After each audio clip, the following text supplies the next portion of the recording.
Welcome to Reconsider. I'm Bill Hartman. This is the podcast to challenge you to ask better questions, to look beyond traditional models of thinking and arrive at better health and fitness solutions.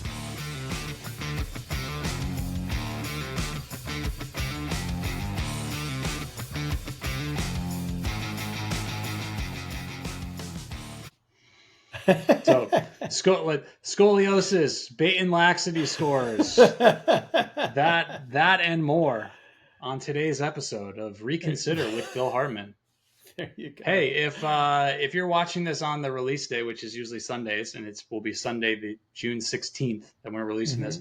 Today is the last day of the promotional period for the UHP Plus subscribers of the network. So that's the upgraded version of the network thing that we've had going on. So if you were alongside for early access, the coffee calls, the office hours, the webinars, all of this great content that we've released for that, there is now an upgraded area for that on the UHP network.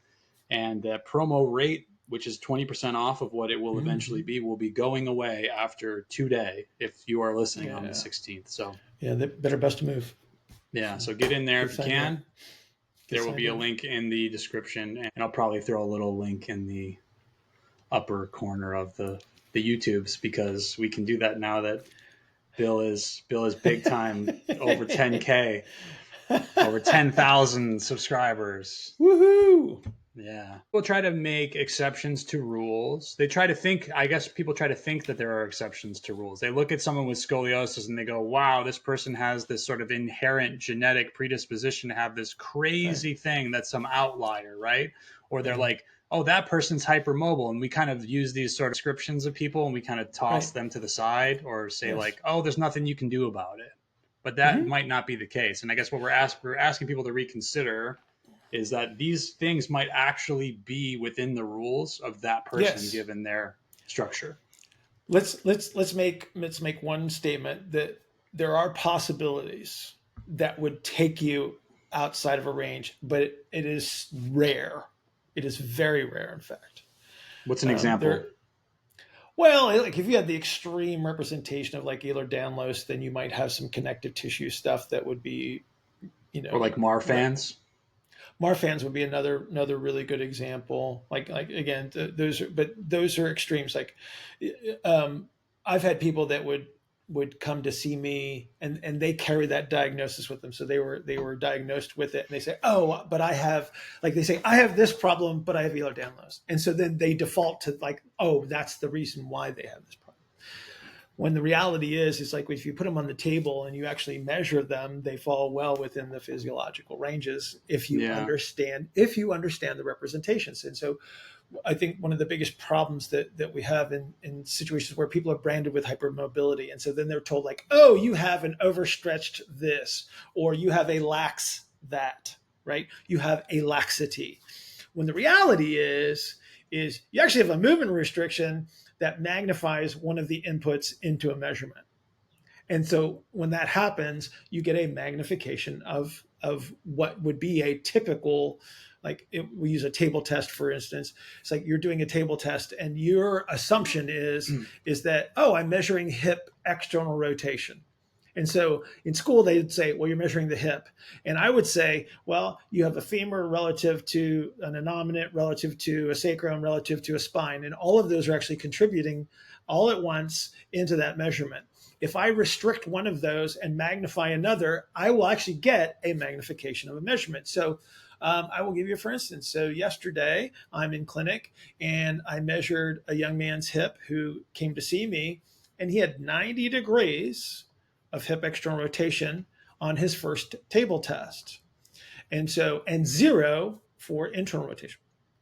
And so under those circumstances, if I was to make the assumption that I was actually measuring a hip and not looking at, number one, idiosyncratic measures that would be associated with his archetype, and I didn't understand the relationships that would actually contribute to that hip measurement, I would make this broad assumption that, oh, there must be a laxity which creates this situation. But let's look at this reasonably. If you had a laxity, there would not be a deficit in the opposing direction. Like right off the bat, you should start thinking, well, wait a minute. if I have a laxity in one direction, why would I have a restricted movement in the opposing direction? Well, because you have a contribution of another body part that is making this magnification present. So let me give you, for instance. So if I take the musculature from the pelvis to the femur and I increase the concentric orientation, that would restrict that hip's motion, I can still make something else move. So if I was to move the spine only in that scenario, I would have a lot more contribution of the spine than normal circumstances.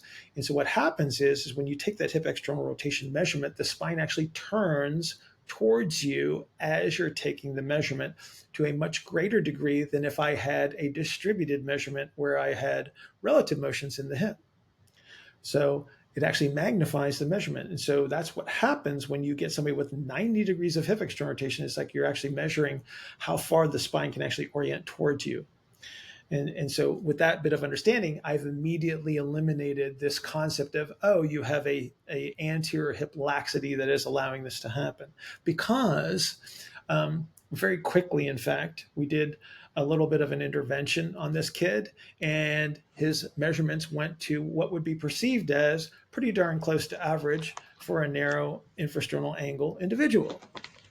So if there was a laxity there, how does the laxity suddenly go away? Well, it doesn't. I just get my more distributed measurement of relative motions as I should under the circumstances. And so those are one of those things that, again, if you have a model that says, oh, whatever I intended to be doing, that's what I'm doing. When the reality is like you got to understand idiosyncratic measures, you got to understand the influence of structure, and you got to understand what's possibly moving in those circumstances. And we always talk about dirty table tests, and this is one of those situations. So that was a long explanation for what we're talking about. Right. I can just jump to another example. You had talked recently in the recent article that you posted in the UHP Plus articles area was about diagnoses, not like creating the lying rules for people. And you had specifically given some examples of scoliosis. Correct. So if you want to talk a little bit about that. Sure. Well, there's a great series of articles that came out in the Spine Journal. And it's 2006, 2007. I think one of them showed up a little bit later. And I think you can actually get this as a sort of like a compendium. It's almost like a little downloadable ebook that if all you can do is search for. And one of the things that they were able to recognize is they were looking at quote unquote normal spines. So these are people that did not have a diagnosis of scoliosis, and then they compared them to people that were diagnosed with scoliosis.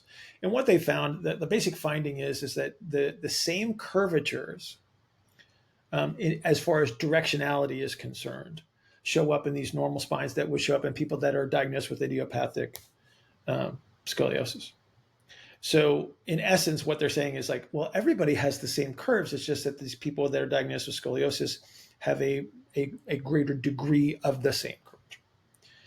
And so what we can take away from this is like, so if everybody has these same curves, then what we want to do is start to recognize is like, well, why would they have the same curves? And then we don't have to make a giant leap. It's like, well, they got the same stuff that's attached to them on the inside. All we have to understand is like, maybe there's like a difference in the way that the connective tissue behavior works. There's a difference in the degree of the connectivity of these things to the spine, but we're influenced by these internal dynamics. So there might be people that have just a little bit of a magnified strategy that is required by their structure to manage the same internal dynamics that everybody else has to deal with. Well, that's really helpful because now we don't have to say, well, we have this specialized diagnosis. What we say is we just have a magnification of the norm, and so they would follow the same rules. And so our rules is that we move away from compression and towards expansion. Like that's a foundational rule of the universe. And so we are part of this universe, so we're going to behave the same way. And so when we look at somebody with scoliosis, we don't have to panic and say, oh my gosh, what am I looking at? We just say, oh, they're going to follow the same rules. So if I'm taking table tests on somebody that has a really strong representation of the scoliotic curves, my measurements will reflect to the same point of reference the way I would measure anybody that I would consider quote unquote normal. So if I have an increased curvature, that actually does show up in the peripheral measurements. I just have to understand like how these things contribute. So it's like I was saying before, it's like I have a femur that's associated with the innominate, that's associated with the sacrum, that's associated with the spine. And so when I take somebody with scoliosis, if there's one of those measurements that is magnified, it actually offers me an explanation of the directionality of the curves. And just from experience and measuring enough people on the table that have had this diagnosis, it's like they just follow the curves.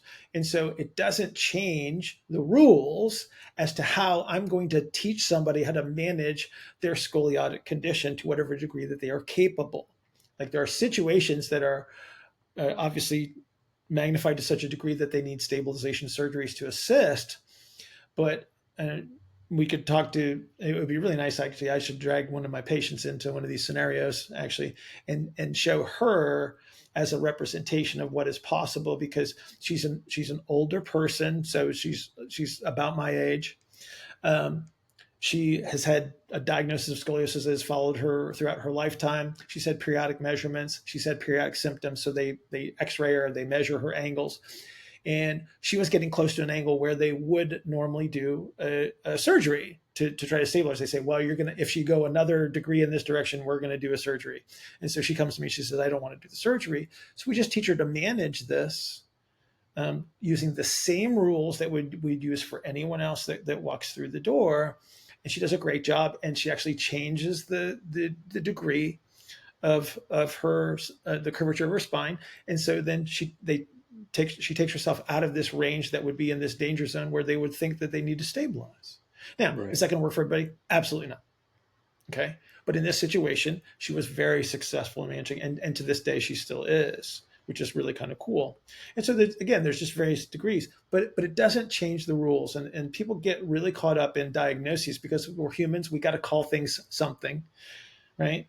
And whatever meaning that people will attach to that, the thing that I want people to understand is like, okay, it doesn't change the representation of what you may need. It doesn't change the way that we would interpret the findings.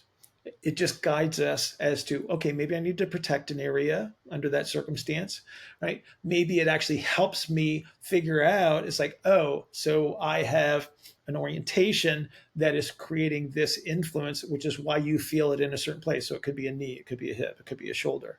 But all of these things do point towards the areas where there might be too much muscle activity, not enough muscle activity, differences in connective tissue behaviors. So again, the rules that we establish from a modeling standpoint don't have to change when we get something that might be scary to someone else. And it gives us explanatory power as to why they might be feeling something. Right. And I think that's an important thing. So having these are extreme, these might be extreme representations, but they still fall within the rules. And then this can help people avoid like this sort of, these aren't exceptional circumstances. They're not, maybe the better way to look at this would be maybe the rules that you were using or the rules that someone else might use were just not correct. So that's why these things seem like exceptions to the rules. But if you're just to understand this sort of continuum and the extremes on either end, you will see that these do actually fall within the rules. And the same could be said for like hypermobility. I'm making air quotes of like an elbow that can hyperextend, a knee that can hyperextend.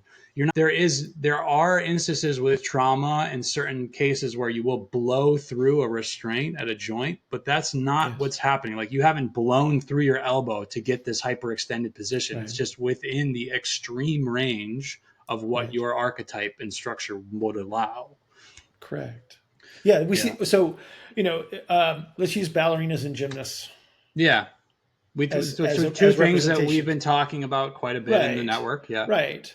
Yeah. So here's what we get.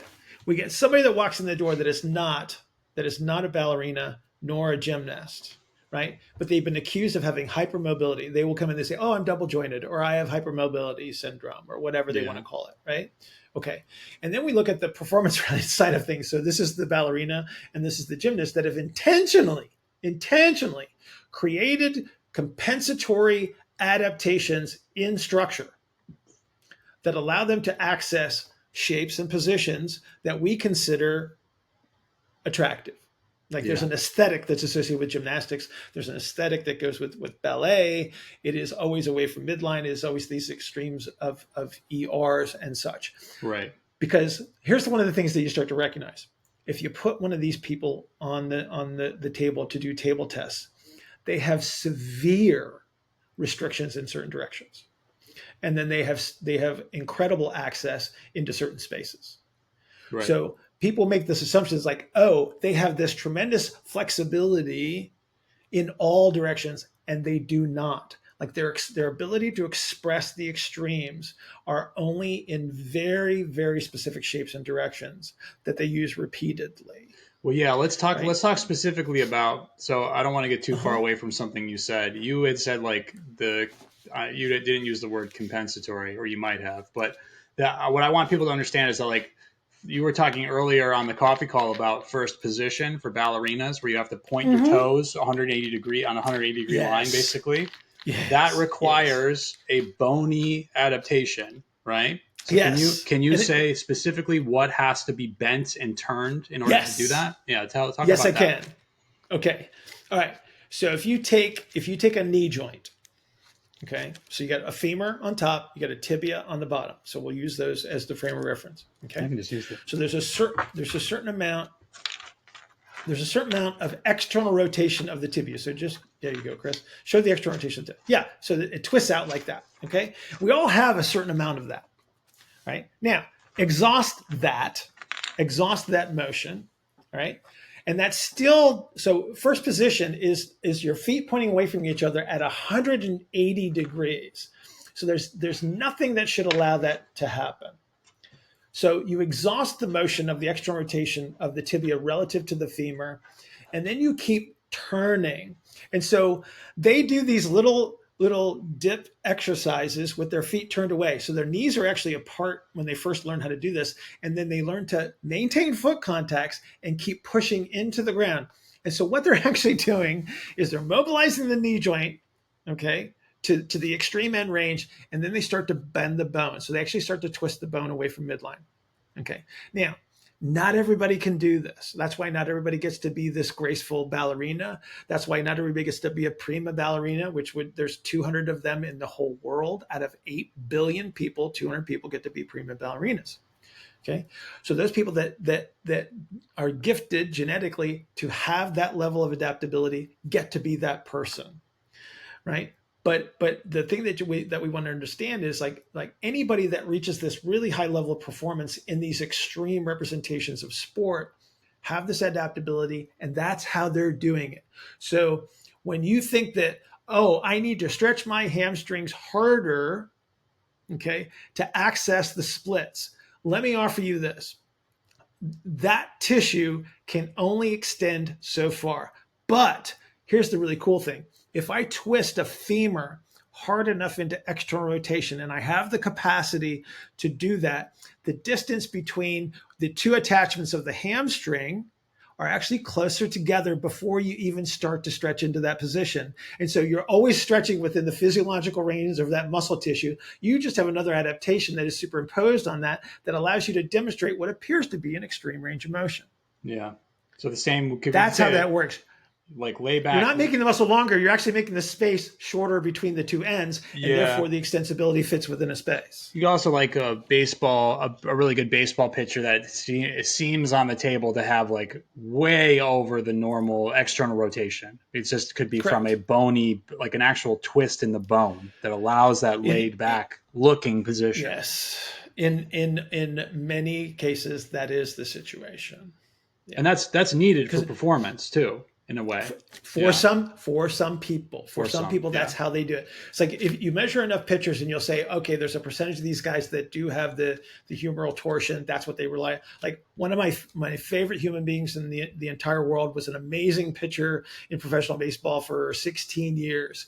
And I can guarantee you without question that he was one of those guys that had to have the torsion to do what he was capable of doing. One of his really good friends, also professional baseball pitcher. They grew up together. They played at the same high school, so on and so forth. Did not Yeah. I had them both in the same room at the same time. One guy had the torsion, the other guy didn't because he didn't need it, like to do what they do. And so again, the like we're going to sound like broken record here. It's like it doesn't change the rules. You just have to understand what contributes. You have to understand the rules first, Yeah. but before you default into a very almost too reductionist perspective. It's like if you only think that there's two ways to do something and you don't understand all the other possible contributions, then you have a limited model. Therefore, your interventions as to how you would arrive at something would be very limited as well. We're talking about baseball pitchers. Take the limitation of shoulder internal rotation that would arise with these people that have like the ER humeral torsion. It's like, do you really think that doing a sleeper stretch, yanking on a muscle, first of all, never really works, and then you're going to try to crank the arm in the other direction, right, from a different location, Sorry about That was that. very dramatic, though. Let me see if I can get it to go back. From a different location, like you're not even trying to undo the adaptation that created the limitation in the first place. You're trying to do it from somewhere else. Like you don't twist a shoulder when you have a bony twist that goes in the opposite direction. That's not going to be the solution under any circumstance, right? It's the wrong representation, therefore the wrong intervention, therefore a poor outcome. Well, yeah, you have, because you're talking about someone that has, if you have if you have a proximal twist and then you add a distal stimulus to try to untwist it, you're just going to Right. add another twist in the opposite direction that's more distal, and you're making it Correct. worse. Exactly. You're making it Exactly. Well, worse. you're actually, yeah, it's 1,000% correct. And Yeah. then you wonder why so many interventions fail, because it's a misunderstanding of what you're looking at. Right. The better we get at understanding that first, and that's why having a framework of what the options truly are, getting closer and closer and closer to reality, because again, the structural reductionist model that I learned in physical therapy school is limited. It just is, right? And we have a load of evidence since then. That was 30 some years ago, right? We have a load of evidence since then that is actually showing us, oh, this isn't really what we thought it was. We have to get better at taking advantage of that information, because Yeah. it contributes to everything that we do as far as making better decisions. Yeah, and the question becomes, so a lot of people will sit with information like this and say, this is all fine and good, but how do I know that the model I'm using isn't painting the full picture? Then the way that you can figure that out for yourself is, how many exceptions are there to rules? How many instances do you have someone come to see you and you offer this sort of fatalistic diagnosis that's like, well, Right. there's nothing we can do about it because you have the XYZ. And that Right. means that like it's an exceptional thing and you live on this island and sorry, but you need surgery. It's like, no, maybe the model you're using is just incomplete, and these aren't Mhm. actually exceptions to rules. Well, there's a certain use of logic here. Yeah. Like take the kid that I was talking about before. So if somebody would have measured him and branded him as having some form of like joint laxity because his initial hip ER measure was excessive by average standards, how could that possibly go away in a matter of minutes? Like it's not possible. You would have had an adapted tissue that no matter what you do in that circumstance, because it is joint structure that theoretically could not change that quickly, that measure would always be magnified until, for some unknown reason, you could position them in such a degree that it would adapt in the opposing direction, which it probably never would, right? Because you would have had to reach the the plastic stage of the adaptation of the tissues. But yet, you do one simple little intervention, and you see the measurements go towards the average. It's like, what, did you somehow cure laxity? It's like, no. So what is the reasoning behind that? It's like, well, there was something wrong with my interpretation of the first measure. It's like, that's where the problem lies, is your interpretation. Right. It's like, you're not going to make the laxity go away. Like, Yeah. if you had a true, if you dislocate your shoulder repeatedly, there's going to be structural adaptations that make it likely that you do it again and again and again. Yeah, like that. That's a good example. Like diastasis. That's a structural failure where, okay, we actually have to go into this situation and reduce the laxity that was created by the trauma. Yeah, if you have triplets and you have a diastasis recti, and it's enough of a like stretch, you might need because that might just be blown. Like, that's an example of blowing through a restraint, right? It's just so much pressure over time. A soft tissue area is just going to give, and that is, we're not saying that's impossible, but it's just that can't always be the what you offer up as a reason. Like, that's just lazy in my perspective. Like, knowing what I know now. I don't necessarily. I don't know that lazy is a fair word. Yeah. It's a lack of understanding. It's a lack of understanding. It's not asking enough questions. Maybe that's where the deficit is. They keep asking the question, right? Like, why is it like this? This doesn't make sense. Like, it doesn't seem coherent. And if you ever have that question and it seems like that perception is there for you, then that's when you got to know that, like, maybe the model you're using is not complete. Right. Yeah. Until you've exhausted everything that you can, deem possible, then, and again, it's like, I think that sometimes it's good to be contrarian.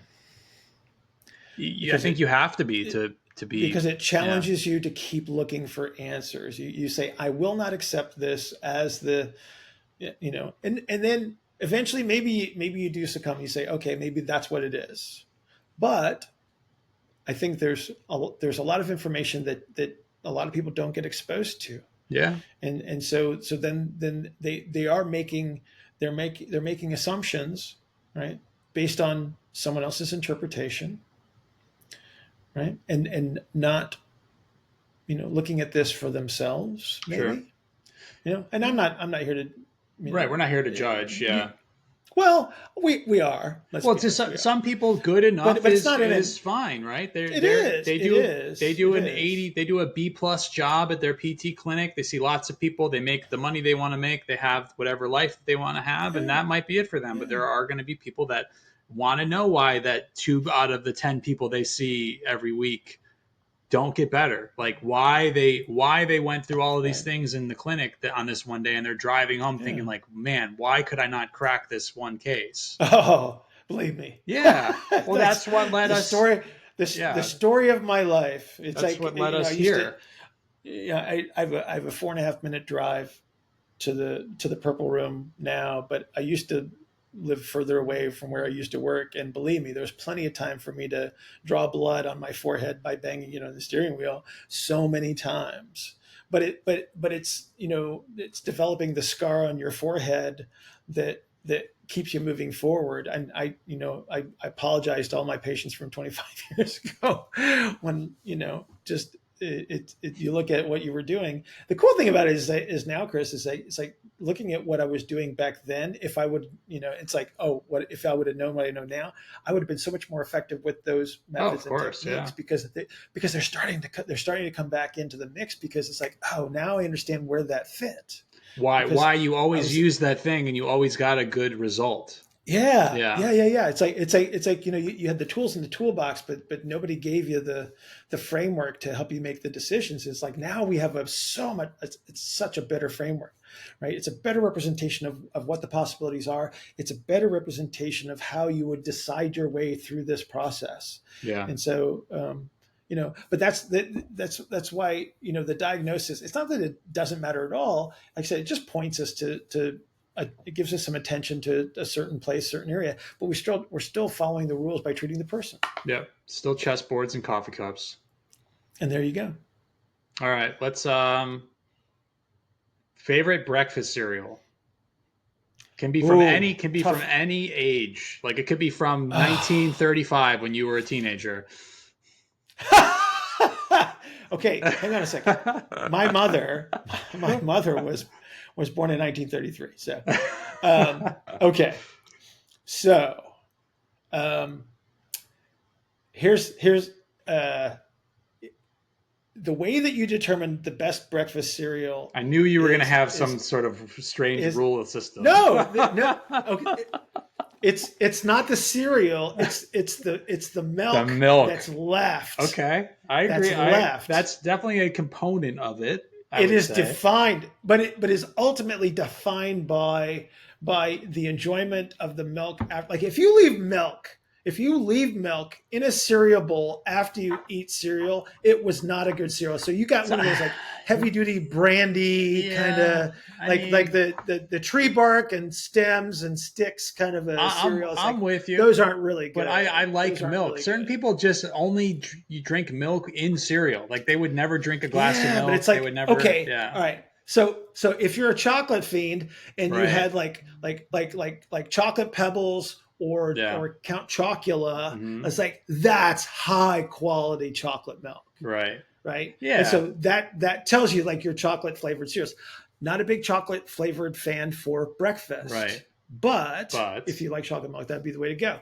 Okay, but you go like if you go like Fruity Pebbles and Apple Jacks, and it's like, and then you get that milk afterwards. It's like are you the talking about cinnamon together or are you saying apple. separate?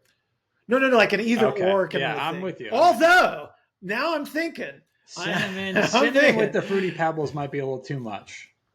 But I like both of oh, but it's those. like, but it's like okay, Frosted Flakes, Sugar Pops, Apple Jacks, probably the big three. Yep. Probably the big three.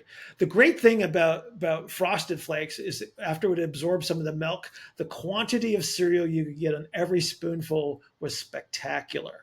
It was because it would stick together and it would just be like this perfect thing. Yeah. Um, Captain Crunch, regular flavor Captain Crunch, arguably in the top five, except you got to wait for it to absorb the milk because if you didn't, it was like Cut chewing yourself shards of apart. glass.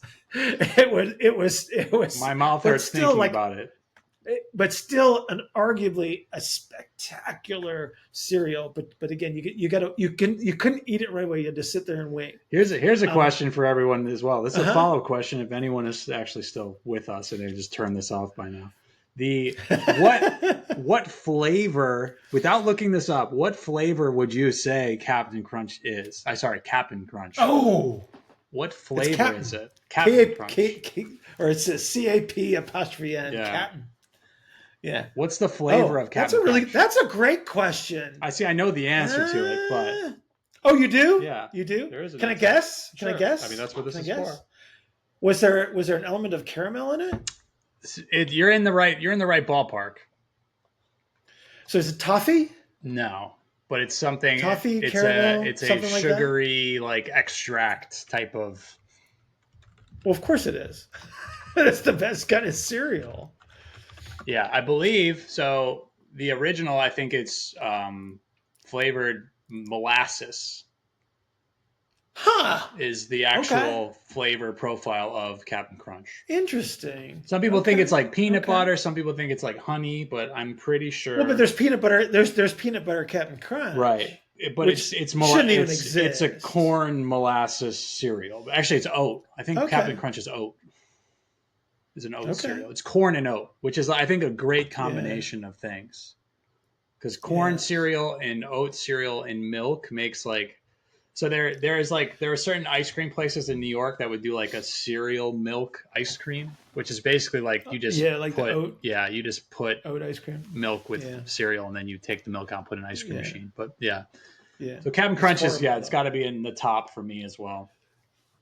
Frosted Ugh, Flakes and Captain yeah. Crunch probably like two major. Like anything that has a reference to sugar in the title, Yeah, right?